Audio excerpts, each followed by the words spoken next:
Hello viewers, I welcome you to this week's program on Christians in Politics. On our program today, we shall be discussing two vital topics, and we will be starting with the financial autonomy of state legislature and judiciary. Later on, we will look at the celebration of 21 years of uninterrupted democracy. In 2016, luck shined on the State House of Assembly when the 8th National Assembly made a fresh attempt on the financial autonomy of the state legislature and judiciary. On May 22, 2020, President Muhammadu Buhari finally signed an Executive Order 10 granting financial autonomy to the 36 state houses of assembly and the judiciary. According to the Attorney General and Minister of Justice, Abubakar Malami, the Executive Order number 10 of 2020 makes it mandatory that all states of the Federation should include the allocations of both the legislature and the judiciary in the first line charge of their budgets. To do justice to this topic before us today is Barrister Kelechi Nwokego, a public analyst. You're welcome, sir. Thank you for having me. I am Smart Simon. Right away, we want to start. Sir, what can you say about the executive order signed by the president on the financial autonomy of the state legislature and judiciary? Thank you so much. Firstly, I have to start by commending the sincerity of Mr. President in making sure that state legislatures, that's the state houses of assembly, and of course the state judiciary begins to enjoy financial autonomy as provided by the Constitution. What Mr. President has actually done by this executive order is to give life to the provisions of the Constitution, especially as encapsulated in Section 121, subsection 3 of the 1999 Constitution as amended, which provides for financial autonomy, independence of our state judiciary. So this executive order actually can be referred to as a law having a legal force. However, such laws or such delegated legislation or subsidiary legislation, as they may be referred to, must not be inconsistent with the provisions of substantive laws and, of course, with the provisions of the Constitution. The Executive Order 10, 2020, signed into law by His Excellency President Muhammadu Buhari. What it tends actually to achieve is to make sure that the state judiciary especially begins to enjoy the independence of making decisions as regards to their financial affairs and management of finances agreeable to that particular institution, which, like I said, is captured under Section 121, subsection 3 of our Constitution. So with this particular executive order, the President has given effect and life to that section of the Constitution approving financial autonomy for the state judiciaries. So I think that is what the executive order tends to achieve and what it's all about. All right, thank you so much. Now, some senior lawyers have described the Executive Order 10 signed by the President on financial autonomy of the state legislature and judiciary as laudable, saying that it will bring about the principle of separation of powers and make all arms of government truly independent. Do you agree with this statement, and why? Yeah, actually I share the perspective of these lawyers who are in agreement with the decision of Mr. President to issue out an executive order in order to give life to the financial autonomy of states, houses of assembly, and of course the state judiciary. It is important that at this time I say that this particular order, this particular executive order as issued by Mr. President on 22nd of May 2020 has mandated the various states of the Federation to make sure that the allocations of these various institutions at the state level, the state judiciary and the state houses of assembly, are captured in the first line charge of the annual budget. And what it will tend to do is to improve our tenets of democracy and also encourage and engender the doctrine of separation of power and checks and balances, which is actually vital and important for the survival of our nascent democracy. All right. Thank you so much. Now, before the signing of this executive order into law by Mr. President, what has been happening and what has been affecting the legislature and the judiciary? It is public knowledge that before now, state governors have been accustomed to withholding funds accruable to these various institutions. And it is also public knowledge that this particular act by state governors has in no small measure affected the service delivery of these particular institutions. With the introduction of this executive order making it mandatory for state governors to include the allocations of these institutions, the state houses of assembly, and of course the judiciary, I believe when complied to will help encourage these various institutions to deliver in terms of their constitutional responsibilities, and also make the democracy, our nation, get better. Okay, thank you so much.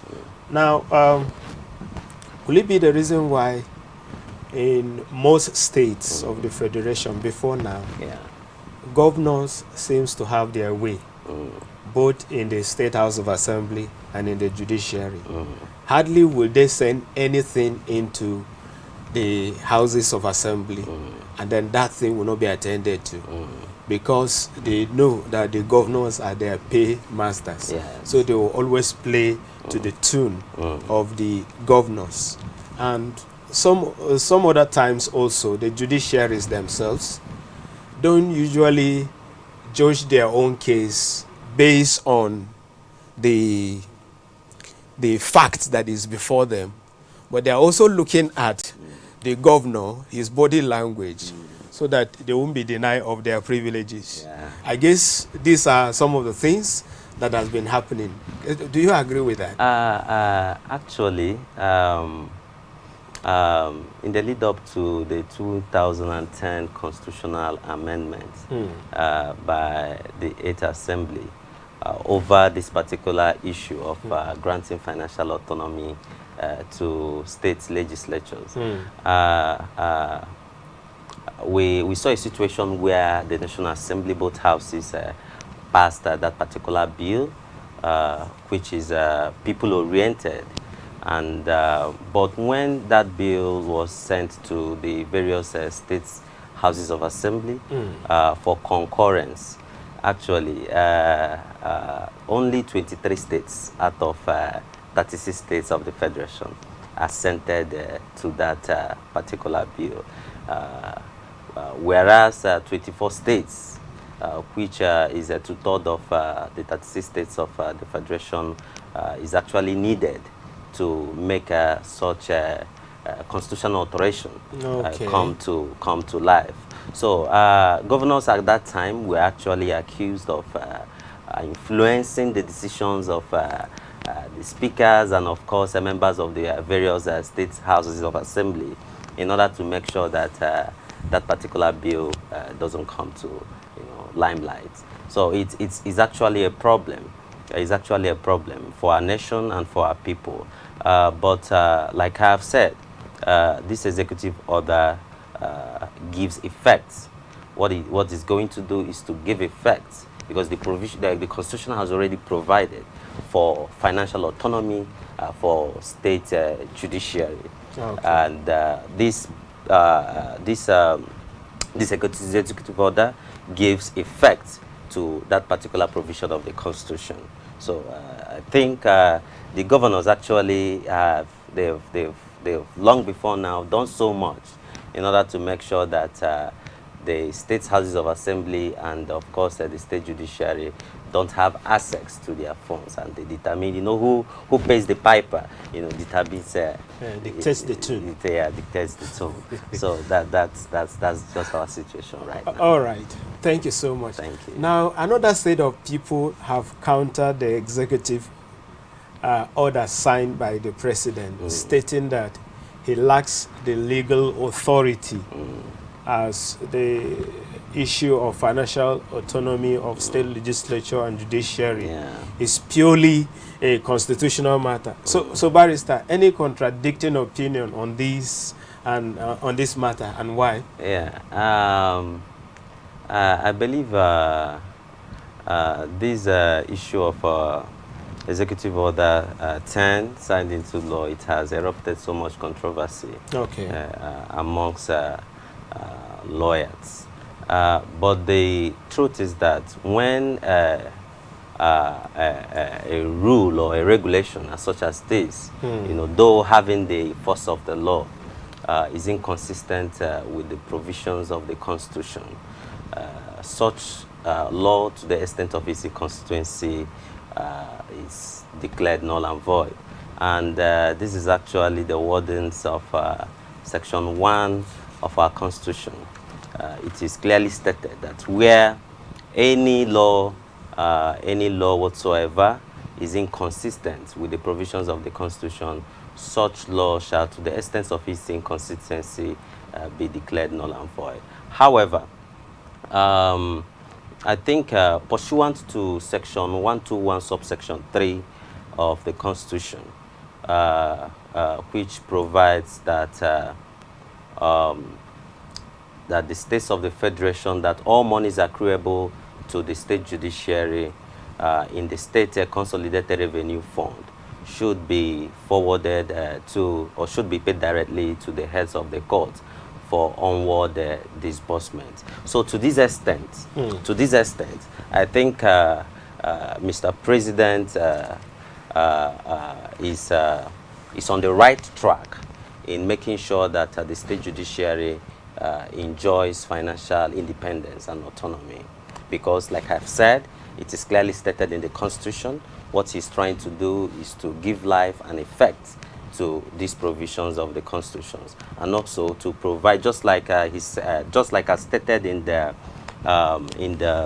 executive order, that the states of the Federation are expected to include the allocations of these states of the Federation in the first line charge of their budget. This particular rule was actually not encapsulated in the Constitution. But what the Constitution provided was for, what the Constitution provides for, is that states judiciary should be allowed to enjoy financial autonomy, that monies accruable to them should be paid directly to the heads of the court for onward disbursement.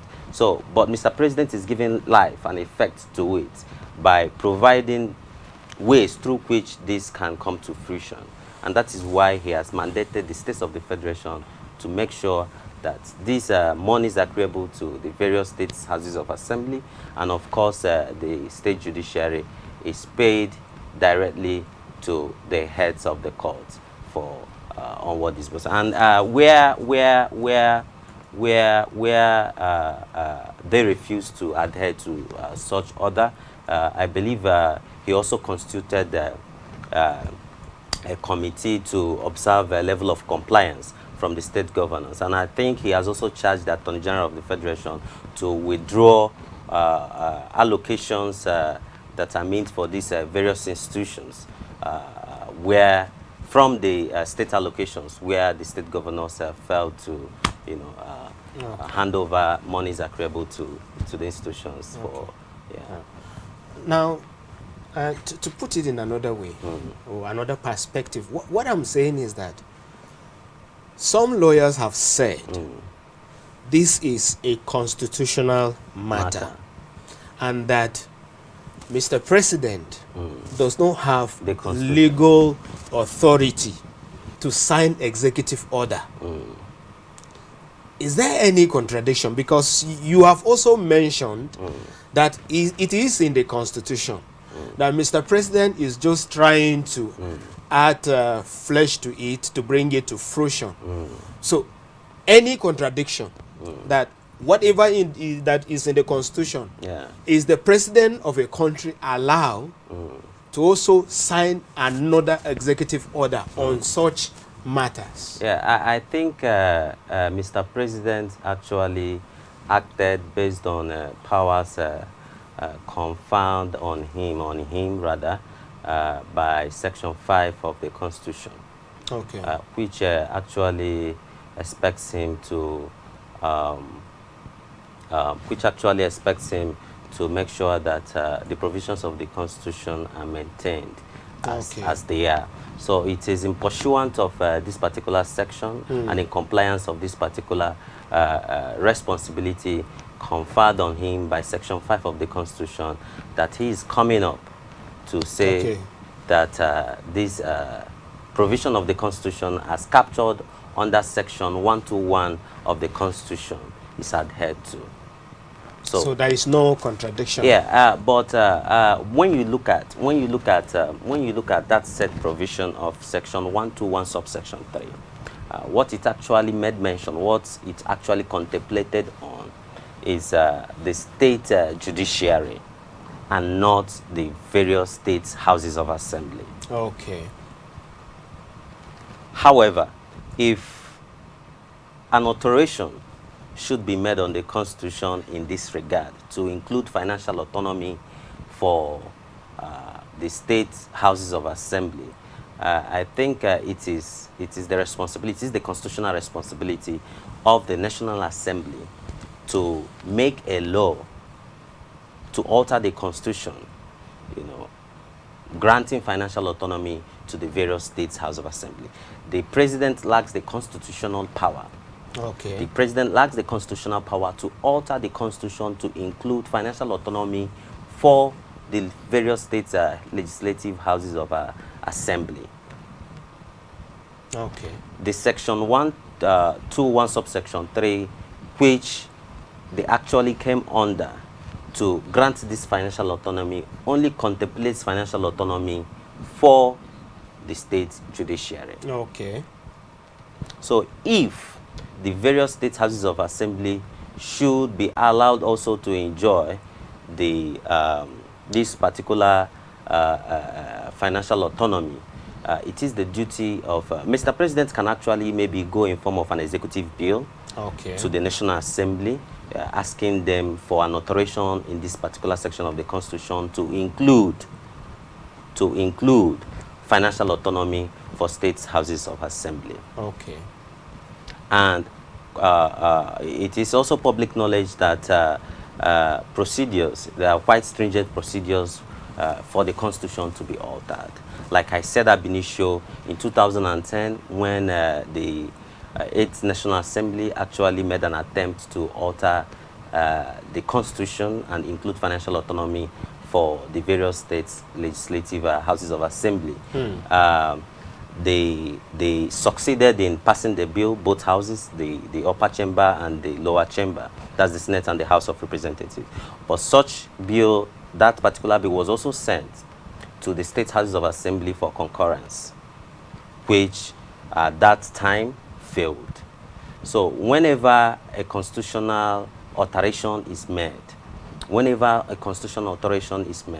it is not only the duty of the members of the National Assembly to make such alteration, also such bill proposing such alteration on the Constitution must be sent to the states' houses of assembly, and two-third majority of the various states that makes up the federation, that is 24 states, are required to assent or be in agreement or approval with such alteration.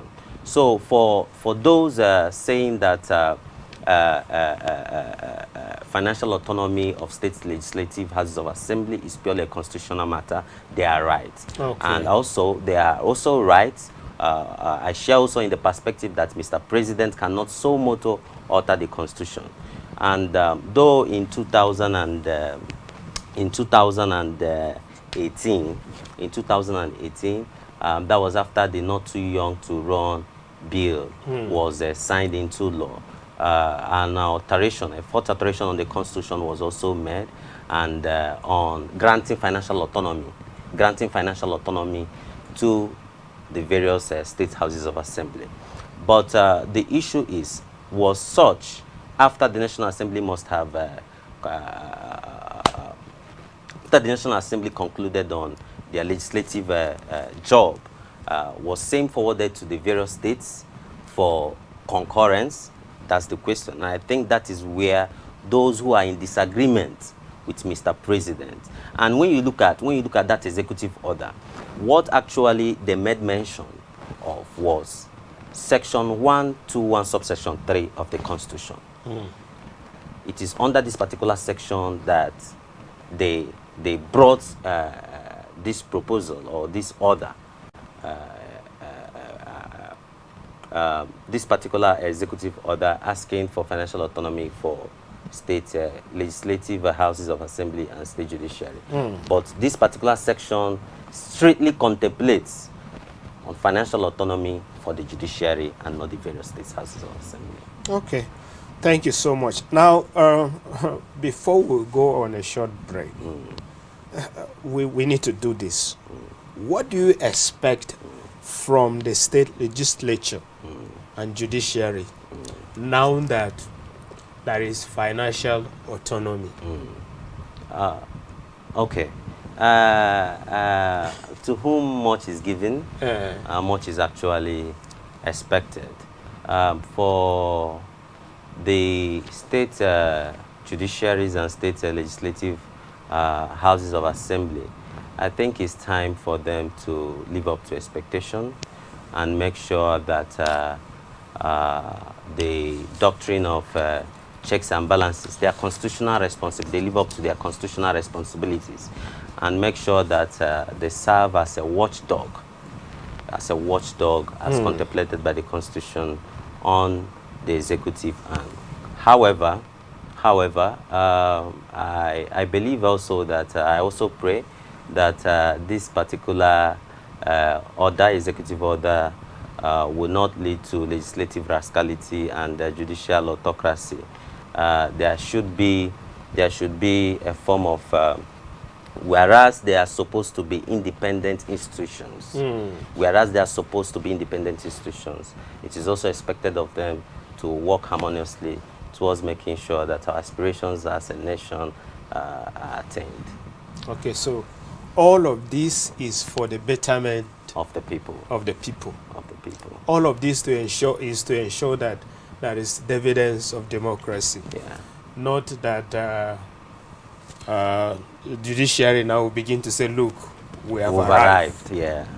Or the legislature will now be saying, we have arrived. No, they have to harmonize everything, work together to ensure that both of them are doing what is expected of them. Okay, now, so what is your final word on this topic, or even advice? I know you've just said some things now. Yeah. Can you add some things? your final word on this topic? Actually, I want to use this opportunity to enjoin the various institutions of government, especially the legislative arm, the state houses of assembly, and of course the state judiciary, that this executive order 10 is in favor of. Actually, this order gives them room and opportunity to live up to their constitutional responsibilities, and we hope not to see a situation whereby they will misuse such opportunities that have been given on to them, and of course make sure that they work hand in hand with the executive arm to make sure that our aspirations and goals are attained as a people and as a nation. All right. Thank you so much, Barrister Kelechi. You're welcome. Yeah. You're welcome. Well, we'll pause here now, and we'll go for a short break. Please stay tuned and don't go anywhere. We shall be back.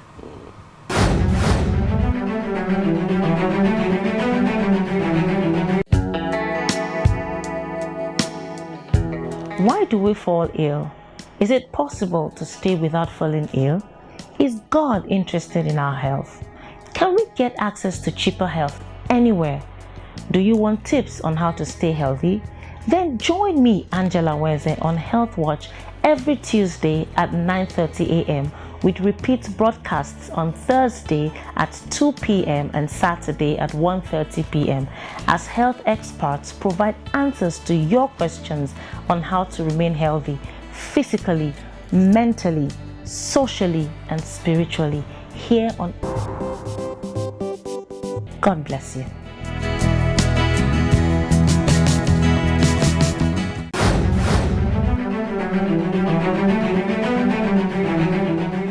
Welcome back, viewers. Still with me in the studio is Barrister Kelechi Nwokego, a public analyst. Thank you for being with us. Nigeria Democracy Day used to be May 29th of every year, after President Olusegun Obasanjo took over from the military. But the official celebration started in the year 2000. Not until June 6, 2018, when President Muhammadu Buhari declared June 12 the new Democracy Day and May 29 Inauguration Day. But now it's a day to celebrate years of uninterrupted democracy. So in this second half of the program, we shall be looking at the celebration of 21 years of uninterrupted democracy in our nation. Now, Barrister, it has been 21 straight years of uninterrupted democracy. How well has the country fared? Thank you. I would say that this question is actually one which is open for debate. Okay. Yeah, it's one which is actually open for debate, depending the perspective you share. But for me, I think for us to understand or have a clearer picture of where we are coming from and where we are heading to, and whether we are on the right track, an understanding of what the term democracy is, I think, is paramount. And as it is, democracy have been defined as government of the people, by the people and for the people. Government of the people, by the people and for the people. So what we now have to ask ourselves is, for these past 21 years of uninterrupted democracy in Nigeria, has the government of Nigeria been for the people? Has it been a government by the people and for the people? So, and these questions are actually self-explanatory. Okay. The questions are actually self-explanatory. When we look at development as a nation, though we share hope, we hope that someday we'll get there. But it is quite pitiable that at this time, we're approaching our 60 years since independence. We've not been able to uphold some tenets of democracy as required of us as a people and as a nation. And we have so many challenges militating against our development. We have so many challenges militating against our development as a nation. And these are things as a people, as a government, as a country, as a nation, we must join hands together to find solutions to. We've not gotten there as a nation, but we'll keep hope alive. We'll keep hope alive. Okay, thank you so much. Now, can you educate us a little bit about some of these tenets of democracy which you think that we've not been able to adhere to? Separation of powers is one of them. The doctrine of checks and balances, the ability of the various arms of government to serve as a watchdog independently on one another. We've seen lapses in these areas, and they're of major concern to most of us who are interested and who are believers of prosperity as a nation. So I think also issues of elections in Nigeria has never been credible.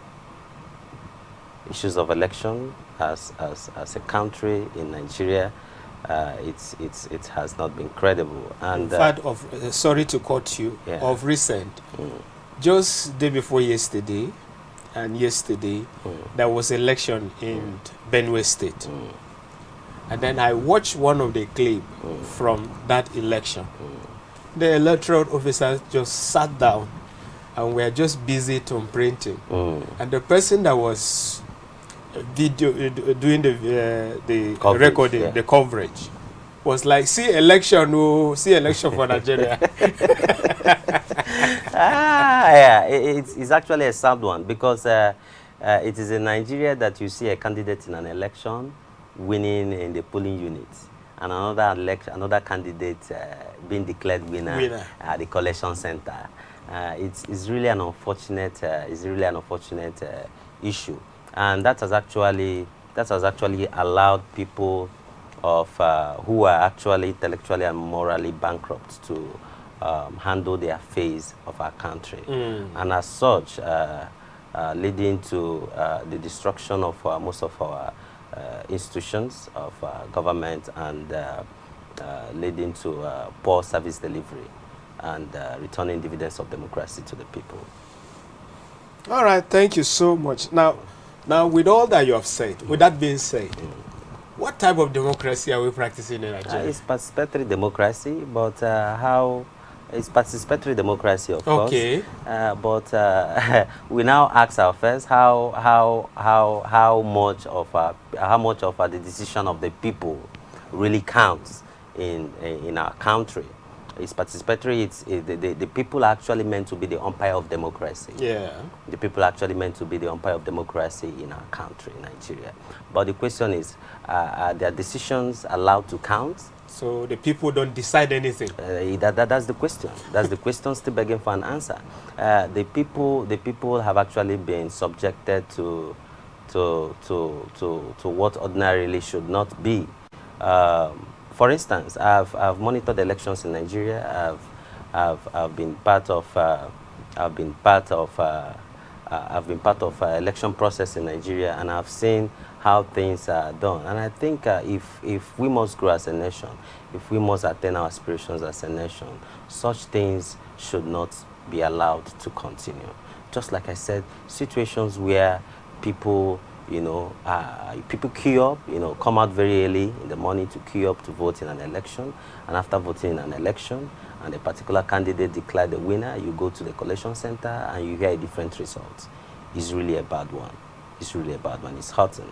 And also, when you look at the when you look at the selection process of our leaders, how the cost implication of getting involved in an election, you also see that it doesn't mean well for the development of democracy. Because most persons who have the ideas, most persons who have the knowledge of how to get Nigeria, back working again, may not have the financial ability to get involved in the process. It's a huge challenge, is a problem. It's a problem, it's a challenge. So I think it is also important for, in as much as actually that the Constitution provides for maximum amount of money for presidential candidates allowed to spend in an election. If you're contesting for governorship election, there is a maximum amount you're expected to spend in that election. But we have so many laws in Nigeria, but our problem is implementation. Our problem is actually implementation. And the cost of picking up of election forms from political parties is also on the high side. That is it. Yes, and even President... So many people will not be able to get the form. So many people will not be able to get the form. To get the nomination form. So many people will not be able to get the nomination form. And even during the last election, President Muhammadu Buhari complained so bitterly over the decision of APC to place their presidential nomination form for over 20 million naira, just to pick a nomination form. And that is also obtainable in almost all political parties in Nigeria. So they must cut down on the price of nomination forms by the political parties, for people who are actually minded to serve the people, to be able to go to the field and see what it's going to look like. All right, thank you so much. So it's like we are not yet doing election but selection, right? Yeah, it's more or less we are not yet there. It's more or less because you vote and your vote will not count. Instances where candidates who came forth in an election, is declared the winner of an election. It's a problem. It's a problem in our nation.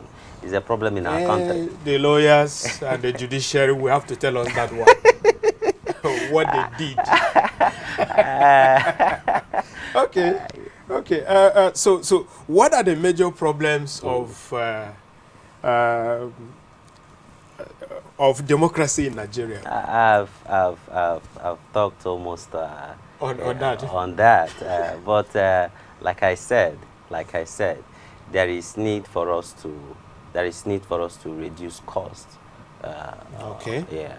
Reducing the cost of governance? Reducing the cost of governance and the cost of contesting elections in Nigeria. When you are contesting an election, you have to visit places. People prepare to the extent of making sure there are funds available to buy votes on the election. So you make arrangements for such, and it's not a good one. If for instance you are running for a governorship election, for instance, and you don't have up to 500 million naira or close to 1 billion naira to share on the election day only, just to buy votes, you're being seen as a candidate who is not serious to win. You're a joker. You're a joker. You're a joker. That you're not really serious to contest the election. So that should be the reason for being in position and doing whatever you like. Simply because I bought my vote from the people. Of course. And so it is time for me to get back my money. Of course. And I will do whatever I like. And as an individual or as a politician, you take into cognizance the fact that you mortgaged your house just to fund an election. Or even take loan take loan from the bank just to fund an election. Definitely, as a person, as an individual, upon being elected, the first thing in your agenda is to make sure that you set off your debt. You set off your debt. Get your money back. Yes, and get your money back. That is the problem. So I believe our problem as a nation is not just one that over around our leaders. The people also have a role. The people also have a role to play. They have a role to play. If you see a candidate and you think he's credible enough to lead you, to represent you, you go ahead and vote for him. You go ahead and vote for him, and not waiting for money. All right, thank you so much. Now, we have looked at 21 years of uninterrupted democracy. Can we also look at the 5 years of President Muhammadu Buhari? President Muhammadu Buhari came up with 3 main agenda: security, economy, and fight against corruption. All right. Now, can you X-ray? Can you tell us, has he done well on these 3 areas? On issue of security, we all are in this nation. We're in this country. We are seeing how people are on daily basis, murdered gruesomely, and the issue of Boko Haram is still on. Recently, there's an introduction of herdsmen. Herdsmen, yeah, and banditry. Yes, and banditry in our country. So while I'll say that in areas of security, we've not done so really. We've not done well as a country, as a nation, because it should be the primary objective of every government to protect the lives and property of its citizens. And people are murdered on a daily basis, and nobody's saying anything. And the bandits are on rampage without a corresponding check from the government. So in terms of security, we've done very poorly. And I will urge our leaders, I will urge the government of Nigeria, ably led by President Muhammadu Buhari, to set up mechanisms to see how we can curb these menace of insecurity in Nigeria. It's actually a problem. Okay. It's actually a problem. All right. Economy? And fight against corruption. Fight against corruption. The fight against corruption, it has been on. Is something that won't come to an end in a day. We've started the process. President Muhammadu Buhari is well known for his campaign mantra on fight against corruption. So I would say that in that regard, we are trying as possible to checkmate that, but it shouldn't be, the fight against corruption shouldn't be for a certain class of persons. If we are fighting corruption as a country, it must be holistic. It must be holistic. There shouldn't be any form of bias in such a fight. So we are getting there. We are getting there. Just recently, the governor of Abuja State, former governor of Abuja State actually, His Excellency Senator Ojizo Kalo, was convicted, and today he's still in prison. While I do not celebrate over his ordeals, but such actions by the state government, such actions by the federal government, such actions to allow even members of the opposition, members of the ruling party, to face the law where necessary, is actually commendable, and I will wish and I will enjoin them to do more of that and hold our leaders accountable.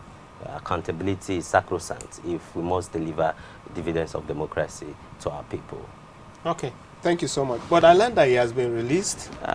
He's still. So why is he still in prison? The judgment was given in favor of the second defendant in that matter, and not Oji's Okalo in person. Okay. It was his appointee. The second defendant in that matter was the person that judgment was given in favor of. And the court is, of course, not a Father Christmas to grant you what you did not ask for. So, but I believe his lawyers are on it, making necessary applications also to see to his release. All right. Thank you so much. Now, it cannot all be bad. Of course. So let's talk about the benefit of democracy in our great country, Nigeria. Can you highlight some benefits over these 21 years of uninterrupted democracy? Yes. To a very reasonable extent, our people, for once, have been allowed to get involved in the leadership selection process in the country. Unlike what was obtainable during the military administrations. Today, civilians are allowed to be part of government. Civilians are now forming governments in Nigeria, and also we've been able to see situations where, you know, a ruling party, you know, goes into an election and loses that election and gives way for another political party to come on board. It shows that actually there is growth, and that it's not all bad. It's not all bad for us. It's not all bad for us. And again, the issue of freedom of fundamental human rights of persons to a very reasonable extent under this democratic rule of our nation, you know, to a very reasonable extent has been guaranteed, unlike also what was obtainable during the military era.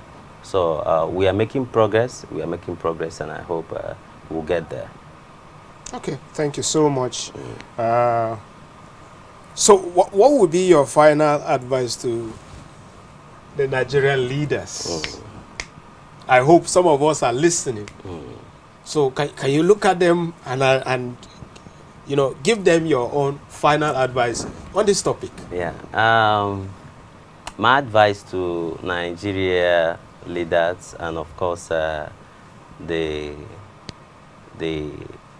government of President Muhammadu Buhari, is to allow themselves to be guided based on the text of the Constitution. When you look at the Chapter 2 of our Constitution, which provides for fundamental objectives and directive principles of state policy, you find out that there are the objectives, the aspirations of our country are being highlighted on this particular chapter of the Constitution. Our economic objectives as a nation, our social objectives, our educational objectives, our political objectives, foreign objectives, and all that. National ethics, and of course duties of citizens. They are all highlighted. So when our leaders allow themselves to be guided by these wordings and provisions of the Constitution, I believe as a nation will rise to greater heights. Will rise to greater heights, and of course, like famous Mahatma Gandhi rightly said, we should, as much as possible, try to be the change we want to see. Okay. We want to see. All right. We have to thank you so much, Barrister Kelechi Nwokego. Thank you for sharing your thoughts. Nwokogo.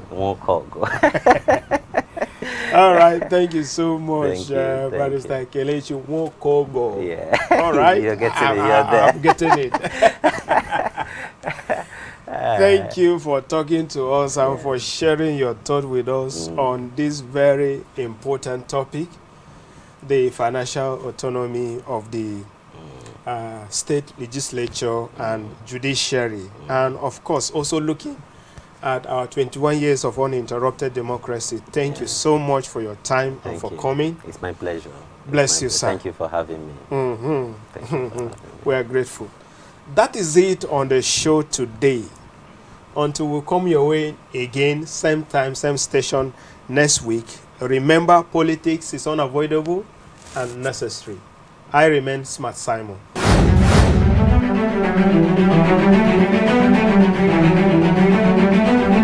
The views and opinions expressed on this program are those of the guests and viewers and does not necessarily reflect the views and opinions of the Advent Cable Network Nigeria, ACNN TV.